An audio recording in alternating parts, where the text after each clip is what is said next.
ഓടാൻ വേണ്ടിയിട്ട്, ഇന്ത്യയിലെ സ്റ്റേറ്റുകൾ തമ്മിലുള്ള മത്സരത്തിൽ ഓടാൻ വേണ്ടി പോകുമ്പോൾ അച്ഛനോട് ആകെ ആവശ്യപ്പെട്ടതൊരു ഷൂ ആണ്.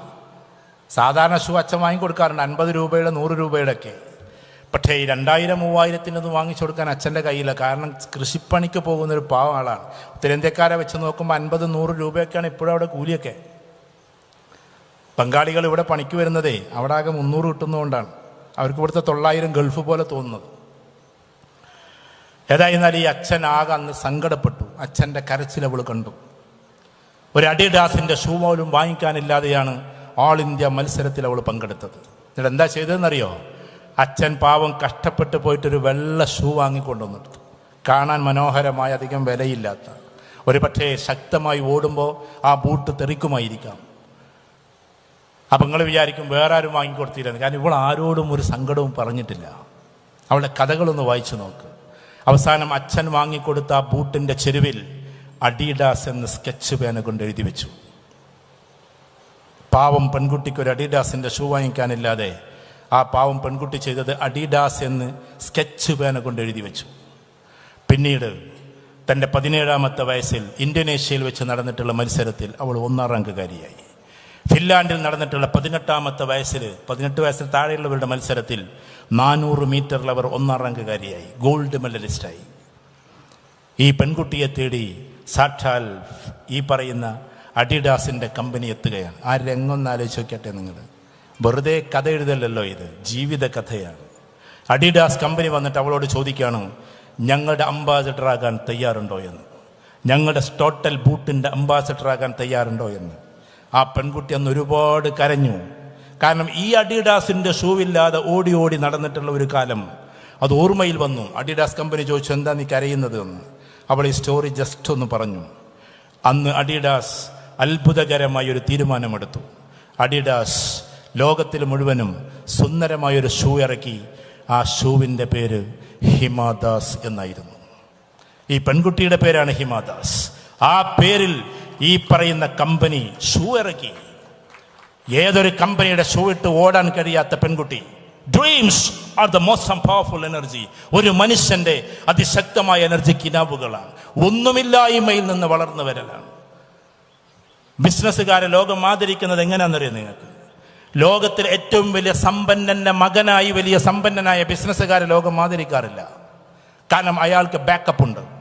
ഒന്നുമില്ലായ്മയിൽ നിന്ന്, സീറോയിൽ നിന്ന് വളർന്നു വന്ന് മൂർധന്യതയിലേക്ക് കയറിയവരെ ലോകം മുഴുവനും ആദരിക്കാറുണ്ട്. കാരണം അത് അയാളുടെ കഷ്ടപ്പാടാണ്. നിങ്ങളുടെ വീട്ടിൽ ഒരു പക്ഷേ നിങ്ങൾക്ക് ബെൻലി കാർ ഉണ്ടാകാം ചിലർക്കെങ്കിലും, അല്ലെങ്കിൽ ചിലപ്പോൾ റേഞ്ച് റോവർ ഉണ്ടാകാം. അത് പിതാവിൻ്റെ സമ്പത്ത് കൊണ്ട് വാങ്ങിച്ചിട്ട് നിങ്ങൾ ഓടിച്ചു കൊണ്ടുപോകുന്നതിൽ ഒരു അത്ഭുതവും ഇല്ല. പകരം നിങ്ങളായി തുടങ്ങി വെച്ച്, നിങ്ങളായി ഉയർത്തി, നിങ്ങളായി, നേരത്തെ റൊണാൾഡോയുടെ കഥ പറഞ്ഞ പോലെ, നിങ്ങളായിട്ട് പട്ടിണി കിടന്ന് നിങ്ങളായിട്ട് വളർത്തി വലുതാക്കി നിങ്ങളായിട്ട് അത് ചെയ്യുമ്പോൾ അതിനൊരു വാല്യൂ ഉണ്ട്, അതിനൊരു വിലയുണ്ട്. അതാണ് സ്കില്ല്. അല്ലാതെ പിതാവിൻ്റെ കാർ ഓടിക്കുന്നതല്ല സ്കില്ല്. പിതാവിന് കാറ് മേടിച്ചു കൊടുക്കുന്നതാണ് സ്കില്ല്. പഠിത്തത്തിൻ്റെ മേഖലയിലേക്ക് കടക്കുന്ന സമയത്ത് ആ പഠിത്തത്തെ ഓരോന്നോരോന്നായിട്ട് കീറി മുറിച്ച് പഠിച്ച് അതിനെ തൻ്റെ ഈ കാണുന്ന മനസ്സിലേക്കും തൻ്റെ ജീവിതത്തിലേക്കും അതിനിങ്ങനെ എംബഡ് ചെയ്യുന്നതിൻ്റെ പേരാണ് സ്കില്ല്. ആ ഒരു സ്കിൽ ഓറിയൻറ്റേഷനിലൂടെ ഈ ലോകത്തിൽ എല്ലാവരും അങ്ങനെയാണ്. 10ാം ക്ലാസ് വരെ മാത്രമേ സച്ചിൻ ടെണ്ടുൽക്കർ പഠിച്ചിട്ടുള്ളൂ. അദ്ദേഹത്തെ പറ്റി പറയാനുള്ള ആകെ ഡ്രോബാക്ക് അതാണ്. പക്ഷെ അതിൻ്റെ മറുവശം നമ്മൾ പഠിക്കണം. 10ാം ക്ലാസ്സിൽ സച്ചിൻ ടെണ്ടുൽക്കർ പഠിക്കുമ്പോഴേ അതേ 10ാം ക്ലാസ്സുകാരൻ ഇന്ത്യക്ക് വേണ്ടി ബാറ്റ് വീശുകയായിരുന്നു. ആ സ്കില്ല് നമ്മൾ പഠിക്കണം. ഒരു ഭാഗത്ത് മിസ്സായത് തൻ്റെ നോളജാണ്, പക്ഷെ മറുഭാഗത്ത് അദ്ദേഹത്തിന് കിട്ടിയത് സ്കില്ലിലൂടെ സച്ചിൻ ടെണ്ടുൽക്കർ എന്ന എന്നത്തെയും ലോകത്തിലെ ബാറ്റ്സ്മാനെയാണ്. സ്റ്റീവ് ജോംസിന്റെ പ്രസംഗം നിങ്ങളൊന്ന് കേട്ടു നോക്ക്. ഞാനിപ്പോൾ പഠിത്തത്തെ കുറക്കല്ല കേട്ടോ. The last speech of Steve germs. നിങ്ങളുടെ കയ്യിൽ ഇപ്പം എല്ലാ പെൺകുട്ടികളും ആഗ്രഹിക്കുന്ന ഒരു ഫോണുണ്ട്. ആപ്പിൾ തന്നെയാണത്. കാരണം ആപ്പിൾ വേണം. കാരണം നിങ്ങൾക്ക് ഫോട്ടോ എടുക്കാൻ ഇതിനൊക്കെ. അല്ലെങ്കിൽ പിന്നെ S24 പിന്നെ അൾട്ര ഇതൊക്കെയാണ് ഇപ്പോൾ നിങ്ങൾക്ക് വേണ്ടത്. പിതാക്കന്മാർ ഫോൺ വാങ്ങിക്കാൻ പോയാൽ 2 ലക്ഷം രൂപ തന്നെ കൊടുക്കണം മക്കൾക്ക് വേണ്ടി. ആയിക്കോട്ടെ. അപ്പോൾ ഇപ്പോൾ 16 ഇറങ്ങിയിട്ടുണ്ട്, 16 Pro ഇങ്ങനെയൊക്കെ വരികയാണ്. ഇനി 17 അതൊക്കെ ഇങ്ങനെ ഇറങ്ങും. ആ ഫോണിൻ്റെ അത് കണ്ടെത്തിയ അതിൽ ഇതൊക്കെ കാര്യങ്ങളൊക്കെ ചെയ്തിട്ടുള്ള മനുഷ്യൻ സ്റ്റാൻഫോർഡ് യൂണിവേഴ്സിറ്റിയിൽ നടത്തുന്ന പ്രസംഗമുണ്ട്. ലോകത്തിലെ ഏറ്റവും ടോപ്പ് 10 യൂണിവേഴ്സിറ്റിയിൽപ്പെട്ടത് സ്റ്റാൻഫോർഡ്. ആ സ്റ്റാൻഫോർഡിൽ അതിപ്രതിഭകളായിട്ടുള്ള കുട്ടികളോട് നടത്തുന്ന സ്പീച്ചുണ്ട്. ആ സ്പീച്ചിൽ അദ്ദേഹം ആപ്പിൾ ഫോൺ ഉയർത്തിക്കൊണ്ട് പറയുന്ന ഒരു വാക്കുണ്ട്, ഇതിലൂടെ ഐഡിയാസ് വന്ന് വന്ന് വന്ന് എൻ്റെ തല പൊട്ടിത്തെറിക്കുമോ എന്ന് എനിക്ക് തോന്നുന്നു. എൻ്റെ തലയിൽ ഐഡിയാസ് വന്ന് വന്ന് വന്ന് എൻ്റെ തല തന്നെ പൊട്ടിത്തെറിച്ചു പോകുമോ എന്ന് ഞാൻ ഭയപ്പെടുന്നു. പക്ഷെ എന്നിട്ടും ഞാൻ പറയുന്നു, ഞാൻ +2 പൂർത്തിയാക്കാത്ത ആളാണ്. അതും കൂടി പറയുമ്പോഴാണ് അതിൻ്റെ ഒരു രസം. അപ്പം അതിൻ്റെ അർത്ഥം എന്താ? ഇത് 8 മിനിറ്റ് നിങ്ങൾ കട്ട് ചെയ്ത് കണ്ട് ഇയാളിപ്പോൾ വിദ്യാഭ്യാസത്തിന് എതിരാന്ന് പറഞ്ഞാൽ യൂട്യൂബിൽ ഇടരുത് കേട്ടോ. ഞാൻ പറഞ്ഞത് വേറെ കോണ്ടെക്സ്റ്റാണ്. ഈ കോണ്ടെക്സ്റ്റുകൾ മനസ്സിലാക്കണം. അറിവിനേക്കാൾ പ്രധാനം എന്തിനെന്നെയാണ്? കഴിവിന് തന്നെയാണെന്ന് ഞാൻ പറഞ്ഞുകൊണ്ടിരിക്കുന്നത്. ആ ഒരു ലെവലിലേക്ക് പിന്നീട് ആരുയർന്നു? ഈ പറഞ്ഞ മനുഷ്യന്മാർ ഉയരാണ്. സച്ചിൻ ടെണ്ടുൽക്കർ 15ാമത്തെ വയസ്സിൽ വീശി. ആർക്ക് വേണ്ടി? ഇന്ത്യക്ക് വേണ്ടി ബാറ്റ്. ഇതേപോലെ ഒരുപാട് ആളുകൾ. ആരാ പഠിച്ചിട്ടുള്ളത്? ഷോർട്ട് ലെഗർ എന്ന പേരിൽ അറിയപ്പെടുന്ന ഒരു കുഞ്ഞുണ്ടായിരുന്നു. അവനെ വിളിച്ചിരുന്ന പേര് കുഞ്ഞിക്കാലൻ എന്ന്. സ്കൂളിലേക്ക് പോകുമ്പോൾ കുഞ്ഞിക്കാലനായതുകൊണ്ട് കുട്ടികളൊക്കെ അവനെ കളിയാക്കാൻ തുടങ്ങി. ചരിത്രം പഠിച്ചു നോക്ക്. സുന്ദരമായ രസകരമായ സ്റ്റോറീസ് അതൊക്കെ. ആ സമയത്ത് സ്കൂളിൽ നിന്ന് വരുമ്പോൾ ഇങ്ങനെ നാണം കുടുങ്ങിയായി വരും. അങ്ങനെ അമ്മൂമ്മയുണ്ടല്ലോ, ഈ ഉമ്മാമാർ നെഗറ്റീവ് പറഞ്ഞാൽ ഭയങ്കര എഫക്റ്റാണത്. പോസിറ്റീവ് പറഞ്ഞാൽ അതിലേറെ എഫക്റ്റായി. ചില ആൾക്കാർക്ക് ഉമ്മയേക്കാൾ ഇഷ്ടം ഉമ്മാമ്മമാരായിരിക്കും. ചില ആൾക്കാർക്ക് പേരക്കിടാങ്ങളെ മക്കളെക്കാളും ഇഷ്ടം ഉണ്ടാവും.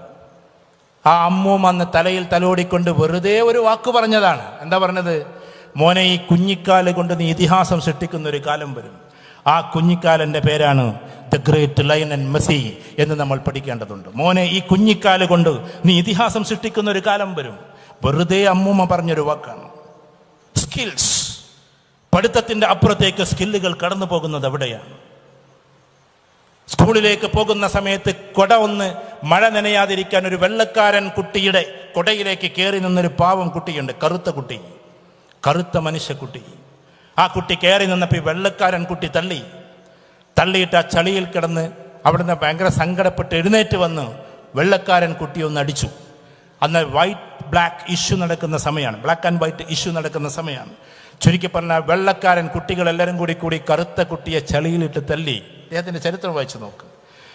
അന്ന് ആ കുട്ടികളെ കുതറിക്കൊണ്ട് ഓടി തൻ്റെ വീട്ടിലേക്ക് കരഞ്ഞുകൊണ്ടോടി. ആ കുട്ടിയുടെ പേരാണ് ആഷസ് ക്ലേ.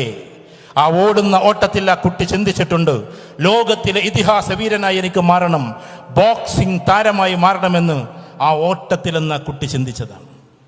ആ ചിന്ത എവിടെ എത്തിയെന്നറിയോ? ആഷസ് ക്ലേ എന്ന മുഹമ്മദ് അലി ക്ലേ ലോകത്തിലെ ഏത് വലിയ വലിയ സ്പോർട്സിന്റെ ലോക മത്സരം നടക്കുമ്പോൾ അതിൽ ദീപശിഖ കൊളുത്താൻ ലോകം തീരുമാനിച്ച പേരാണ് ആഷസ് എന്ന മുഹമ്മദ് അലി ക്ലേ. ഇല്ലായ്മയിൽ നിന്ന് വളർന്നു വന്നിട്ടുള്ള മനുഷ്യരായി ഇവരൊക്കെ. അതുകൊണ്ട് സ്കില്ലിന് ഇവിടെ എല്ലാറ്റിലൂടെയും സ്കില്ലാണ് ഞാനീ പറയുന്നത്. എല്ലാവരുടെയും സ്കില്ല്. എത്ര ആൾക്കാർക്ക് നമ്മൾ വിചാരിച്ചു അതിമനോഹരമായിട്ട് ഭംഗിയുണ്ടാകുമ്പോഴാണ് ഇതൊക്കെ നടക്കുക എന്നുള്ളത്. നമ്മൾ കുറേ വർഷങ്ങൾക്ക് മുമ്പ് മദ്രാസിലെ മമ്മൂട്ടിയുടെ വീട്ടിൽ പോയി. അപ്പം അന്ന് ഈ ദുൽഖർ എന്ന് പറയുന്ന കഥാപാത്രം പഠിക്കുന്ന സമയമാണ്. അമേരിക്കയിൽ നിന്ന് വന്നിട്ടുണ്ട്. ഞങ്ങൾ കുറേ ഇരുന്ന് സംസാരിച്ചു. വേറെ കാര്യത്തിന് ഇങ്ങനെ പോയപ്പോൾ വെറുതെ കണ്ട മമ്മൂട്ടിയെ കാണാൻ പോയതാണോ? അപ്പോൾ അവിടെ ഇല്ല, അതുകൊണ്ട് മോനെ കണ്ട് സംസാരിച്ചു. ആ മോൻ അന്ന് കണ്ടപ്പോൾ എനിക്കൊരു ധാരണയില്ലായിരുന്നു എന്തായാലും ഇവൻ സിനിമയ്ക്ക് വരില്ല എന്ന് നമ്മൾ വിചാരിച്ചത്. അവനെ സൗണ്ട് എഞ്ചിനീയറിങ്ങിന് പഠിക്കുക. അപ്പം പിന്നെ ആ മേഖലയിലേക്ക് പോകുന്നതാണ്. പക്ഷെ ഇന്ന് എവിടെ എത്തി? കേരളക്കരയിൻ്റെ അപ്പുറത്തേക്ക് പോയാൽ ചിലപ്പോൾ വാപ്പയേക്കാൾ മുകളിലേക്ക് മോനെത്തിയിട്ടുണ്ടാവും. കേരളത്തിൽ നിന്ന് അപ്പുറം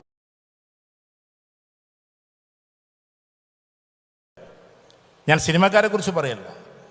ഇന്ന് കേരളത്തിൽ നിന്ന് ലോകമറിയപ്പെടുന്ന ഏറ്റവും വലിയ താരം ഏതാണെന്നറിയോ? മമ്മൂട്ടി, മോഹൻലാൽ ഇതൊന്നുമില്ല. നിങ്ങൾ അറിഞ്ഞിട്ടുണ്ടാവും കാര്യം. ഫഹദ് ഫാസിലാണ്. സ്കില്ല് കൊണ്ട് കയറി വന്നതാണ്. അവരവരുടേതായ സ്കില്ലിലൂടെ. അവിടെ ലോകത്തിൽ എപ്പോഴും സ്കില്ലിന് പ്രാധാന്യമുണ്ട്. ആ സ്കിൽ ഓറിയന്റേഷന് പ്രാധാന്യം. എത്ര കഥകൾ പറയാനുണ്ട് നമുക്ക്. ലോകത്തിലെ എല്ലാ ആളുകളും അങ്ങനെയല്ലേ, സ്കില്ലിലൂടെയല്ലേ കയറി വന്നിട്ടുള്ളത്. ഓരോ സംഗീതജ്ഞന്മാരാകട്ടെ, തൻ്റെ പ്രിയപ്പെട്ട പെങ്ങൾക്ക് ഒരുപാട് രോഗങ്ങൾ വന്ന് അവസാനം മരണത്തിൻ്റെ ശയ്യയിൽ കിടക്കുമ്പോൾ അവസാനം ദിലീപ് കുമാർ എന്ന് പറയുന്ന ആ ചെറുപ്പക്കാരൻ ഇങ്ങനെ ആലോചിക്കുകയാണ്, എവിടെ പോയാൽ അതൊന്നും മാറുക എന്നുള്ളത്. അവസാനം ആരോ പറയുന്നത് കേട്ട് അല്ലാരക്ക എന്ന് പറയുന്ന ഒരു വലിയൊരു സൂഫിയായൊരു മനുഷ്യനുണ്ട്. അയാളുടെ അടുത്ത് പോയി പ്രാർത്ഥിച്ചാൽ, AR റഹ്മാൻ തന്നെ എഴുതി വെച്ചതാണ്, നടക്കുമെന്ന്. ഓരോരുത്തരുടെ വിശ്വാസമാണ്. അങ്ങനെ ഈ പെങ്ങളെയും കൊണ്ട് അവിടെ പോവാണ്, അല്ലാരക്കയുടെ അടുക്കൽ പോവാണ്. അവസാനം അവനിങ്ങനെ ഈ പെങ്ങളുടെ ചികിത്സയ്ക്ക് വേണ്ടി കുറച്ച് പൈസ ഉണ്ടാക്കാൻ ചെറിയ ചെറിയ ബിറ്റ്സുകൾ ഉണ്ടാക്കുന്നു. അവസാനം ഇന്ത്യയിൽ അറിയപ്പെടുന്ന ഒരു വലിയ സംവിധായകൻ പുതിയ മ്യൂസീഷ്യനെ വേണമെന്ന് പറഞ്ഞപ്പോൾ ഇവനൊരു ബിറ്റ് അയച്ചു കൊടുക്കുന്നു, തള്ളുന്നു. അവസാനം പറഞ്ഞ ഈ വാക്ക് എന്താണെന്നറിയോ? ആ ചെറുപ്പക്കാരൻ പറഞ്ഞ വാക്ക്, എനിക്ക് ഒരവസരം നിങ്ങൾ തരൂ, ലോകത്തിൽ ആരും ഇന്നേ വരെ മീട്ടിയിട്ടില്ലാത്ത ഈണത്തിൽ ഞാൻ നിങ്ങൾക്ക് ഗാനം തരാം. അങ്ങനെയാണ് പിന്നെ തൻ്റെ പേരിനോട് അല്ലാ രക്ക എന്ന പേര് ചേർത്ത് അല്ലാ രക്ക റഹ്മാനായ AR റഹ്മാൻ. സ്കില്ല് കൊണ്ട് വളർന്നു പോയ ചെറുപ്പക്കാരനാണ്. ഒരുപാട് വിദ്യാഭ്യാസം കൊണ്ടല്ല, തൻ്റെ ആ മേഖലയിൽ ഒരുപാട് വിദ്യാഭ്യാസം ഉണ്ടായിട്ടുണ്ടാവും. തൻ്റെ സംഗീതത്തിൽ ഒരുപാട് ആഴങ്ങളിലേക്ക് പോയിട്ടുണ്ട്.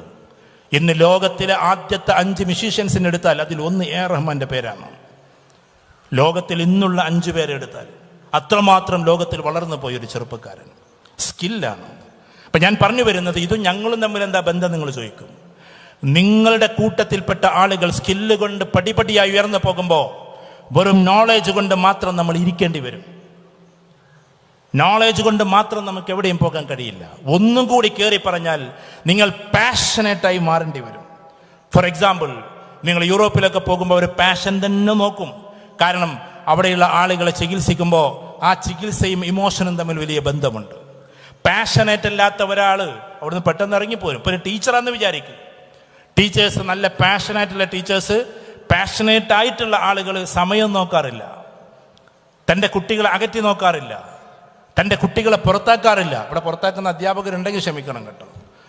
ഉറങ്ങിത്തൂങ്ങുന്ന കുട്ടികളോട് ഗെറ്റ് ഔട്ട്, ഗെറ്റ് ലോസ്റ്റ് എന്ന് പറഞ്ഞിട്ട് പുറത്താക്കാൻ അധികം സ്കില്ലിൻ്റെ ആവശ്യമൊന്നുമില്ല. പക്ഷേ ആ കുട്ടിയെ അവിടെ തന്നെ ഇരുത്തിയിട്ട് പഠിപ്പിക്കാൻ ഒരുപാട് സ്കില്ല് വേണം. ഉറങ്ങിത്തുറങ്ങുന്ന കുട്ടിയെ, ഉറങ്ങിക്കൊണ്ടിരിക്കുന്ന കുട്ടിയെ അടുത്ത് പോയിട്ട് തലയിൽ തലോടിയിട്ട്, മോനെ നീ എന്തടാ ഉറങ്ങുന്നത് എന്ന് ചോദിക്കുമ്പോൾ, ടീച്ചർ എൻ്റെ അമ്മക്ക് ക്യാൻസർ തുടങ്ങി, രാത്രിയിൽ ഉറക്കം കിട്ടുന്നില്ല ടീച്ചറെ. ഇവിടെ ആരെങ്കിലും ഇമോഷൻ അളക്കാറുണ്ടോ? ആരെങ്കിലും കുട്ടികളെ കൗൺസിലിംഗ് നടത്താറുണ്ടോ? അതിനൊക്കെ സ്പെഷ്യൽ കൗൺസിലേഴ്സിൻ്റെ അടുത്തേക്ക് കൊണ്ടുപോകല്ലേ. ഓരോ അധ്യാപകരും കൗൺസിലേഴ്സാണ്. ഓരോ കുട്ടിയുടെയും പൾസ് അറിയണം, ഓരോ കുട്ടിയുടെയും ജീവിതഗതി അറിയണം, ആ കുട്ടിയുടെ ബാക്ക് ഹിസ്റ്ററി പഠിക്കണം. ആ കുട്ടി ഒരു പക്ഷേ അതുകൊണ്ട് മാത്രമായിരിക്കും ബാക്കോട്ട് പോണത്. പെൺകുട്ടികളുടെ കാര്യത്തിൽ പ്രത്യേകിച്ചും ഇന്ന് പെൺകുട്ടികൾ ഭയങ്കര അറ്റാച്ച്മെൻ്റാണ്. പഴയ കാലത്തും അങ്ങനെ തന്നെയാണ്. മലയാളികളെ കുറിച്ച് തമിഴന്മാർ പറയുന്നൊരു വാക്ക് തന്നെ ഉണ്ട്, പ്രസംഗത്തിൽ പറയാൻ കഴിയില്ല, എന്നാലും ഞാൻ നല്ല ഭാഷയിൽ പറയാം. ഒരാൾക്ക് മുള്ളാൻ മുട്ടിയാൽ എല്ലാവർക്കും കൂടി മുള്ളാൻ മുട്ടും. അതാണ് കേരളക്കാരെന്നാണ്. ക്ലാസ് ടീച്ചറോട് വന്നിട്ട് 10 ആൾക്കാർ ഒന്നിച്ചാലോ ചോദിക്കാം, പറഞ്ഞു മനസ്സിലായോ, ഞങ്ങളൊന്ന് ബാത്റൂമിൽ പോയിട്ട് വരട്ടെ. അത്ര അറ്റാച്ച്മെൻ്റാണ്. അപ്പം സത്യത്തിൽ ഒരു പെൺകുട്ടിയോട് പിണങ്ങിയാൽ, ഈ പെൺകുട്ടികൾക്കുള്ള പ്രകൃതങ്ങളുണ്ട്, എല്ലാം കൂടി പറയാൻ പറ്റിയ ഒരു സന്ദർഭമല്ലത്. അവർ പിണങ്ങിക്കഴിഞ്ഞാൽ പിന്നെ ആ ഒരൊറ്റ കാരണത്താൽ അവരുടെ സ്കില്ല് പോവും. എൻ്റെ തിസീസിൻ്റെ ഒരു ഭാഗം തന്നെ അതായിരുന്നു, ഇമോഷണൽ ബ്രേക്കിംഗ് എങ്ങനെയാണ് ഇൻ്റലക്ച്വലിനെ ബാധിക്കുക. ഇപ്പോൾ ഫോർ എക്സാമ്പിൾ, ഇന്ന് രാവിലെ എൻ്റെ ഭാര്യ എന്നോട് എന്തെങ്കിലും വഴക്ക് പറഞ്ഞ് ഞാൻ അവളോട് തല്ലിയിട്ടാണ് വരുന്നതെങ്കിൽ എൻ്റെ പ്രസംഗം പോലും നിങ്ങൾക്ക് എന്താകില്ല, നല്ല പോലെ കേൾക്കാൻ കഴിയില്ല. കാരണം എൻ്റെ ഇൻ്റലക്ച്വൽ കംപ്ലീറ്റ് മാറി നിൽക്കും അവിടെ. അതുകൊണ്ട് എല്ലാ ഭാഗത്തും ഫില്ല് ചെയ്ത് പോകണം. ഉറക്കം നമുക്ക് ഷാർപ്പായിട്ട് കിട്ടണം. ഉറക്കം നമുക്ക് നന്നായിട്ട് ഷാർപ്പായിട്ട് കിട്ടണം. 7 hours ഉറങ്ങണം എന്നാണ്, 6 hours എങ്കിലും ഉറങ്ങണം. ഇത് നമ്മുടെ കംപ്ലീറ്റ് ബോഡി അലൈൻമെൻറ്റ് തെറ്റിപ്പോവുക. കാരണം നിങ്ങൾ 1 മണി വരെ ഇരിക്കുകയാണ്, എന്നിട്ട് നേരെ 6 മണി 7 മണിക്ക് വേണ്ടിയിട്ട് കോളേജിൽ പോവുകയാണ്. എത്രയാണ് നിങ്ങൾ ഉറങ്ങുന്നത്? ഇപ്പം ബിൽഗേറ്റ്സ് പറയുന്ന ഒരു വാക്കുണ്ട്, ക്യാൻസറിസ്റ്റിക് ആകാൻ. പിന്നെ നമ്മുടെ ധ്രുവരാട്ടി ഉണ്ടല്ലോ, അവനൊരു വീഡിയോ ഇറക്കിയിട്ടുണ്ട്. ഇപ്പോൾ ധ്രുവരാട്ടിയുടെ വീഡിയോ ലോകത്തിൽ മുഴുവൻ കാണുന്നൊരു വീഡിയോ ആണ്. ഇപ്പോൾ അദ്ദേഹം ഇറക്കിയിട്ടുള്ള റിസർച്ചിൽ പറയുന്നുണ്ട്, ഉറക്കം കുറഞ്ഞ ആളുകൾക്ക്, ഉറക്കം കുറവുള്ള ആളുകൾക്ക്, അലൈൻമെൻറ്റ് തെറ്റിയ ആളുകൾക്ക് ക്യാൻസർ വരാനുള്ള